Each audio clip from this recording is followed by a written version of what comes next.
Puncak kebahagiaan seorang muslim, coba direnungi ini ya. Puncak kebahagiaan seorang muslim adalah imannya tentang adanya akhirat. Tanamkan baik-baik dalam hati itu, kalau kita punya kehidupan akhirat, bukan di sini. Dunia ini cuma lewat. Terlalu banyak orang sebelum kita, Bapak Ibu sekalian, yang lebih cantik, yang lebih gagah, yang lebih kaya, yang lebih segala-galanya.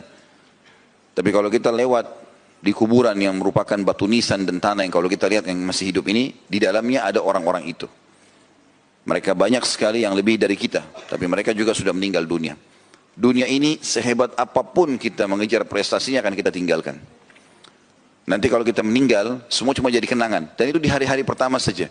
Oh ini bajunya dia, oh ini sepatu dia, oh ini rumah dia, oh ini mobil dia, oh ini perusahaan dia. Sehari, seminggu, sebulan, selesai.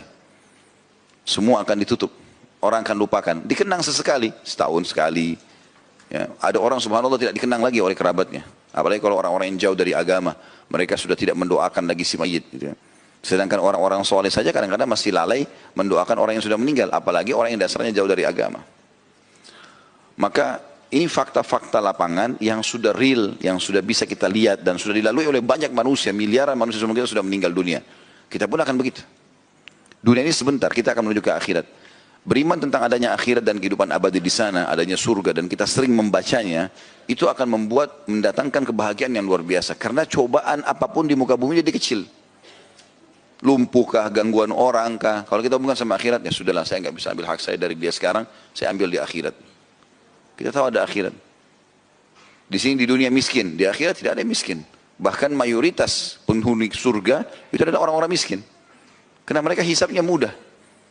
Makan pas-pasan hari itu. Pakaian yang dipakai cuma itu.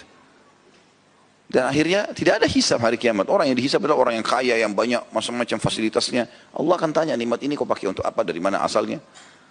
Tapi orang yang miskin tidak. Gitu kan? Sampai dalam sebuah hadits Bukhari juga, riwayat Imam Bukhari, bahwasanya surga akan mengeluh, bukan mengeluh, akan berbicara pada hari kiamat. Mengatakan, kenapa tidak ada yang masuk ke dalam kecuali orang-orang miskin. Mayoritasnya orang susah semua. Jadi kalau kita lihat orang-orang susah itu, yang penting dia orang beriman, ahli surga semua. Lalu kemudian, neraka mengatakan, kenapa tidak masuk ke dalam kecuali orang-orang yang sombong? Kenapa hanya orang-orang yang banyak membangkang begini? Mana orang-orang yang miskin juga ini? Kenapa tidak ada yang masuk ke sini? Maka Allah SWT berfirman kepada keduanya, kepada surga dikatakan, engkau adalah rahmatku, yang aku balas orang-orang yang patuh kepada aku denganmu. Dan Allah SWT berfirman atau berkata kepada neraka, engkau adalah siksaku, yang aku siksa orang-orang yang membangkang dan durhaka. Kehidupan akhirat ini kehidupan yang luar biasa, teman-teman sekalian.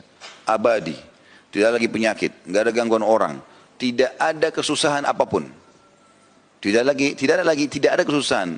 Yang paling ditakuti oleh orang adalah misal contoh sakit.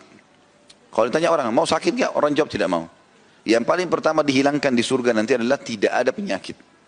Kata Nabi SAW, orang kalau masuk surga tidak akan beringus, tidak ada penyakit. Kemudian yang paling dikhawatirkan orang setelah itu adalah masa tua. Makanya orang-orang tua biasa karena takut tua, keriputnya pun dioperasi. Ya. Cari jalan supaya tetap muda. Mau bungkuk ditegakkan, cari jalan supaya tidak kelihatan tua. Rambut sudah putih disemir semuanya. Ya. Orang takut menghadapi masa tua. Di surga tidak ada masa tua. Kata Nabi SAW, orang yang masuk surga tidak akan habis masa mudanya. Yang dikhawatirkan orang kalau pakai baju baru, rusak bajunya. Berubah warnanya. Kata Nabi SAW, orang ahli surga tidak akan berubah warna bajunya. Semua yang kita tidak inginkan. Dan yang paling dikhawatirkan puncaknya adalah orang takut mati. Kata Nabi SAW, mereka tidak akan pernah mati lagi selamanya. Hidup selamanya. Dan ini teman-teman hanya sekedar selama di dunia menikmati apa yang Allah perintahkan. Syariat. Saya sudah sering bilang ini. Menjadi orang beriman, nyaman. Karena kita makan, kita minum, kita juga biologis, tapi itu semuanya dengan halal. Kita pakai baju, kita kumpulin harta, kita pakai mobil, apa saja silahkan. Bergerak. Allah mengatakan, wa qul i'malu fa sayarallahu amalakum wa rasuluh. Beramallah kalian, Allah akan nilai dan rasulnya itu. Gitu kan? Bebas kita, yang penting konsepnya 5 huruf halal, nikmati. Sebagaimana orang kafir menikmati, tapi mereka tidak kenal namanya konsep halal.